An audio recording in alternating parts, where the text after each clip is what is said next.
welcome to Pock and Rob. Today's video is the second part of my tracks of the years that I've been doing for the Beatles. Now I did the 62 to 64 period as my first video. This video covers the period from 1965 all the way through to the death of Brian Epstein in 67. Within that period, they released Help, Rubber Soul, Revolver, and Sgt. Pepper's Lonely Hearts Club Band, and a bunch of highly successful singles.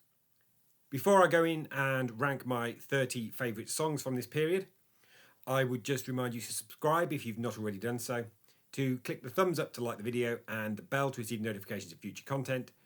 I'm going to keep this as quick and as brisk as possible because the amount of times that I will be saying this is a great song would be at least 30. So starting with number 30, Ticket to Ride. This is the song that for me kick-starts the period. It's their first single from 1965 from the album Help, and some people have said it's even proto-metal.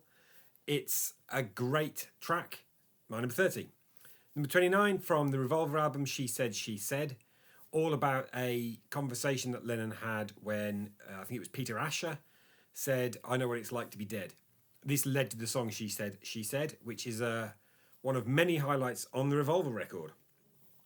And number 28 is the first entry on either of these lists so far from George Harrison, and it's the song You Like Me Too Much from the Help album.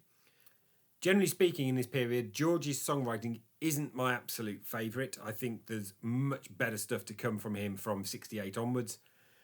But You Like Me Too Much, I think, is one of the highlights of Help. Number 27, it's a McCartney ballad. It's She's Leaving Home from Sgt. Pepper's Lonely Hearts Club Band. Absolutely beautiful story with just some great lyrical imagery. And of course, John's sardonic vocal in the background saying, we didn't know it was wrong. The voice of the parents. She's Leaving Home at 27. Number 26 from Help, it's Paul's absolute great pop song, The Night Before. This is on side one, therefore it's in the movie as well. Might be a bit forgettable in the movie, but great song on the album Help. And number 24, one of two songs that I think were written at the same weekend about the same row with his then girlfriend Jane Asher. It's I'm Looking Through You. This was on the Rubber Soul album. There is an accusation maybe of this being a bit I'm right, you're wrong, Pauliness. But I'm Looking Through You, I think is an absolutely great song. I love listening to it. Number 23 is the earliest written song from this collection, written when Paul was about 15 in 1957. It's When I'm 64. Recorded as the first song for Sgt. Pepper's Lonely Hearts Club Band, and you can kind of hear in that song alone the genesis of the idea of this Sgt. Pepper's Lonely Hearts Club Band. It's that kind of music. My number 23. Number 22, I have placed Eleanor Rigby from Revolver.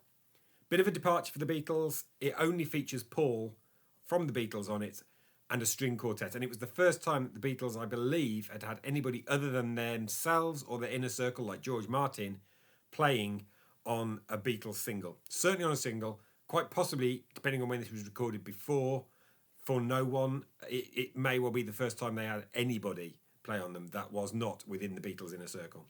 Eleanor Rigby, massive great big hit single, number 22. And number 21, the title track of Sgt. Pepper. Whether that be the original that then segues into With a Little Help from My Friends, or more likely, my preferred one, which is the reprise version that segues into A Day in the Life. I don't mind. I think the song is just great rock song, no matter which way you slice it. Sgt. Pepper at 21. The next four are all Lennon-composed tracks, and at number 20, I'm Only Sleeping from Revolver.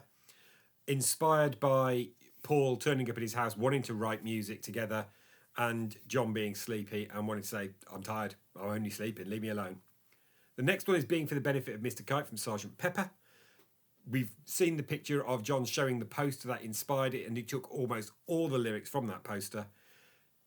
And there's also the most incredible middle bit, that where you've got that carnival organ sound, and apparently what they did was record that and then cut it up into tiny pieces, throw it into the air and glue it back together, and that's what we get, and it sounds incredible. And Your Bird Can Sing from Revolver. The twin guitar part in particular is just really great fun to listen to, and we have that great giggling version on the anthologies, which just shows how much fun they were having when they were making Revolver. And then Nowhere Man from Rubber Soul, with the beautiful 3-part harmonies of John, Paul and George to kick the song off in a cappella, and then the instruments crash in. I can't quite divorce Nowhere Man from the visuals of the Yellow Submarine film with Jeremy Hillary Boo, PhD, but I still love listening and indeed playing Nowhere Man. And number 16 is the most recorded song in popular music history. It's Yesterday. What can you say about this song that hasn't been said before? It is perfect. Perfect melody, perfect words, absolutely unimpeachably brilliant. And yet there are 15 songs I like more than it. That might be because it's been so covered and used that there's cliche and cheese that has come into a song that had no cliche and cheese, buried as it was as track 13 on Help. And number 15, also from Help, it's John's You've Got to Hide Your Love Away. This was John's first foray into trying to sound overtly like Bob Dylan. And I think he carries it off. I think You've Got to Hide Your Love Away could easily have been a Bob Dylan song. It's so well done. Another one I love playing. I've gigged this song many, many times, and everybody joins in with the hey. Number 15 is a song that is enhanced massively by other musicians, and it is Got to Get You Into My Life. I think it's a great song. When you add the horns onto it, it's a phenomenal song. And it really, you hear the version without the horns, and you know it, so you're longing for them, but they really need to be there. Got to Get You Into My Life, number 14. Number 13, sticking with Paul for You Won't See Me, the other song from the Jane Asher Row. It's interesting we had Looking Through You, and then we've got You Won't See Me. There is perhaps there are twin songs in so many ways. They both involve transparency in some way. You Won't See Me, number 13. And number 12, a bit of a fulcrum point really in the Beatles canon is Rain by John. Band performances on this I don't think were hardly ever bettered by them. That Ringo said he'd never played the drums before or since like he did on Rain. It's a terrific B-side. I don't think it would have been single material, but it is an amazing B-side. Almost lost because you get it on Past Masters, and that's pretty much it. Rain at number 12. And at number 11, still with John, and it's Norwegian Wood, This Bird Has Flown.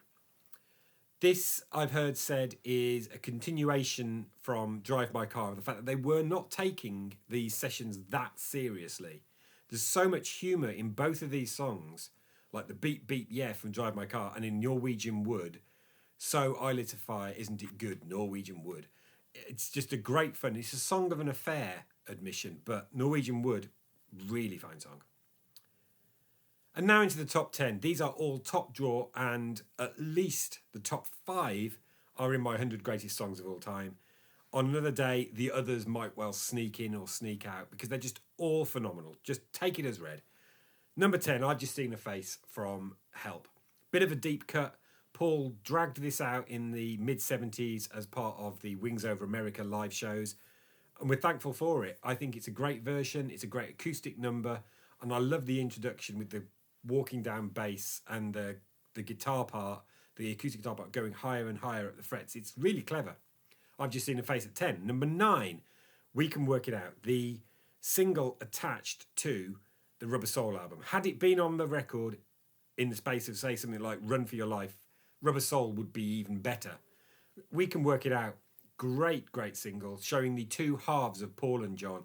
Paul's optimism, we can work it out, and of course a certain amount of his self-centeredness in that, see it my way, and then the pessimism of John's bit in the middle.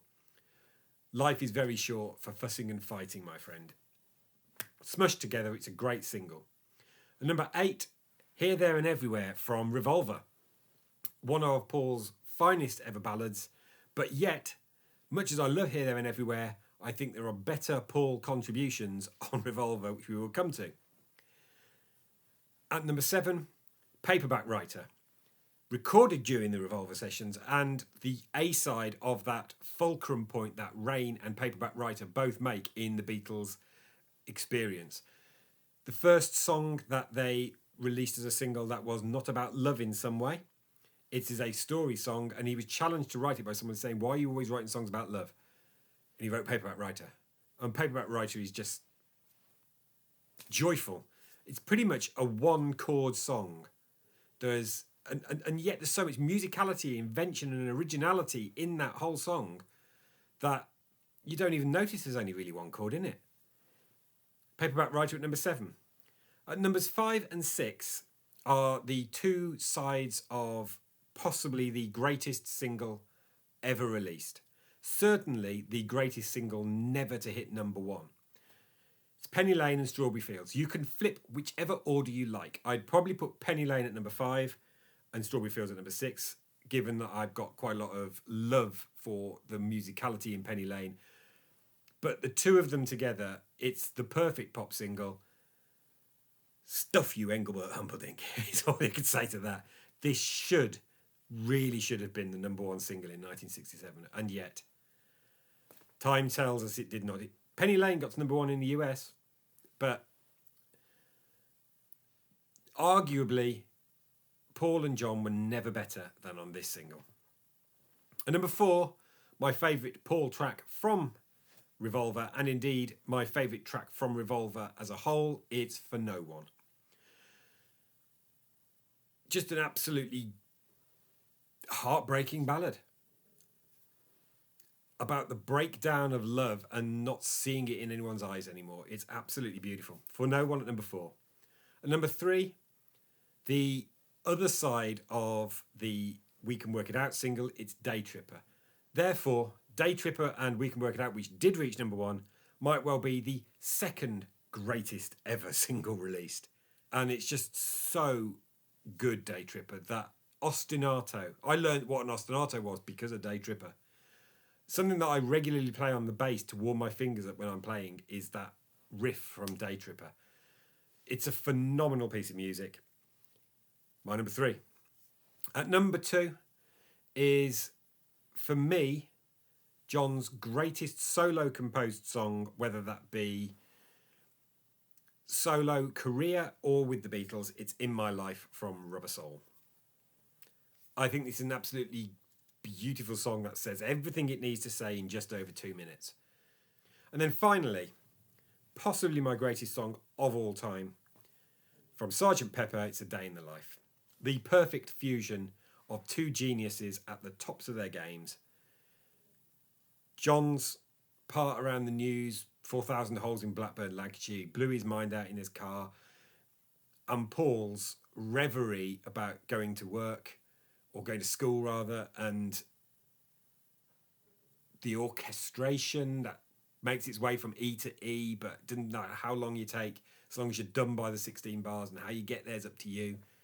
Like, it was that cacophony of sound, the crashing chord at the end, and the haunting vocals of both John and Paul in one masterpiece.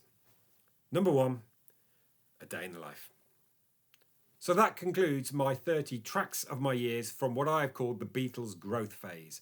Things really took off with their songwriting on Help and their musicianship from Rubber Soul onwards, and with the death of Brian Epstein as their guiding hand, as their business brain, we're going to go into, in the next video in this series, the decline.